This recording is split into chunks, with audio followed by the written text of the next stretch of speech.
మో 1వ తారీఖు ఇది ఒకప్పటి సినిమా టైటిల్. 2000 సంవత్సరం ప్రారంభంలో వచ్చిన ఈ సినిమాలో అప్పటి మధ్యతరగతి చిరుద్యోగుల కష్టాలను కళ్లకు కట్టినట్లు చూపించారు దర్శకుడు ఈవీవి. అయితే ప్రస్తుతం 2025లోనూ 1వ తేదీ వచ్చిందంటే మధ్యతరగతి చిరుద్యోగుల గుండెల్లో గుబులు పుడుతోంది. ఎందుకంటే కేంద్రం ఆగస్టు 1 నుంచి నయా రూల్స్ ప్రవేశపెడుతోంది. కొత్త నెలలోకి అడుగు పెడుతున్న వేళ సామాన్యులకు సంబంధించిన పలు కీలక నిబంధనల్లో మార్పులు చోటు చేసుకోబోతున్నాయి. ఆర్థిక లావాదేవీలు, రైల్వే ప్రయాణాలు, రేషన్, గ్యాస్ సబ్సిడీలకు సంబంధించి ఆగస్టు 1 నుంచి కొత్త రూల్స్ అమల్లోకి రానున్నాయి.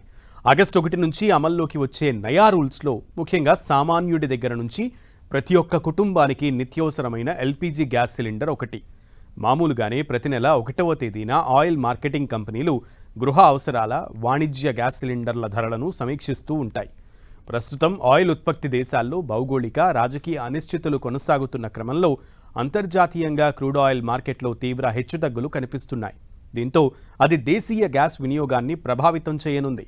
ప్రస్తుతం కేంద్ర ప్రభుత్వం అందిస్తున్న ప్రధాన్ మంత్రి ఉజ్వల యోజన కింద ఉచిత గ్యాస్ కనెక్షన్ పొందిన లబ్ధిదారులు తప్పనిసరిగా ఈకేవైసీ పూర్తి చేయాలని గ్యాస్ ఏజెన్సీలు స్పష్టం చేశాయి.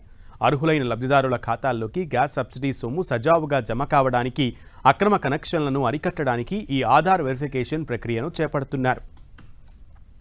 లబ్ధిదారులు తమ ఆధార్ కార్డ్, గ్యాస్ పాస్బుక్తో సంబంధిత గ్యాస్ ఏజెన్సీకి వెళ్లి బయోమెట్రిక్ ప్రక్రియను పూర్తి చేసుకోవాల్సి ఉంటుంది.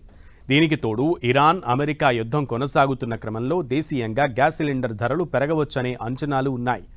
ఇక రైల్వే టికెట్ బుకింగ్స్లోనూ భారీగా మార్పులు జరగనున్నాయి. Tatkal ticket booking rules August 1 నుంచి మారబోతున్నాయి.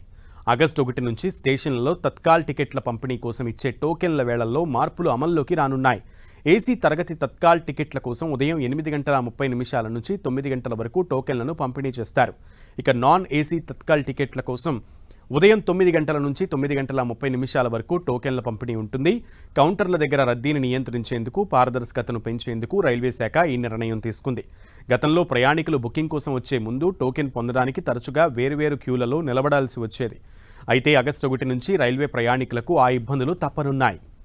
గ్యాస్, రైల్వేస్తో పాటుగా బ్యాంకింగ్ వ్యవస్థలోనూ కేంద్రం కొన్ని మార్పులు తీసుకొస్తుంది.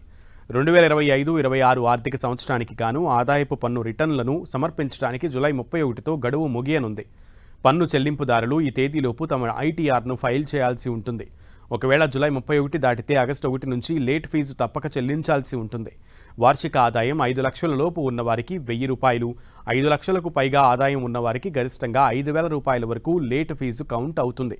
వీటితో పాటుగా బ్యాంకింగ్ సంస్థలు క్రెడిట్ కార్డు రివార్డ్స్ విషయంలోనూ కీలక నిబంధనలు తీసుకొస్తున్నాయి. సర్వీస్ ఛార్జీలు, క్రెడిట్ కార్డు ఫ్రేమ్వర్క్స్, అలర్ట్ ఫీజులను వ్యవస్థీకృతం చేస్తున్నాయి. దీంతో ఛార్జీలు పెరిగే అవకాశం ఉంది. అలాగే బ్యాంకులు, ఇన్సూరెన్స్ కంపెనీలు, మ్యూచువల్ ఫండ్ సంస్థల్లో కస్టమర్ వెరిఫికేషన్ కోసం ఆగస్టు 1 నుంచి సెంట్రల్ కేవైసీ విధానం అమలులోకి రానుంది. దీని ద్వారా ఖాతాదారులు కొత్త బ్యాంక్ అకౌంట్ తెరిచిన ప్రతిసారి లేదా కొత్త మ్యూచువల్ ఫండ్ కొనుగోలు చేసిన ప్రతిసారి పదే కేవైసీ డాక్యుమెంట్లను సమర్పించాల్సిన అవసరం ఉండదు.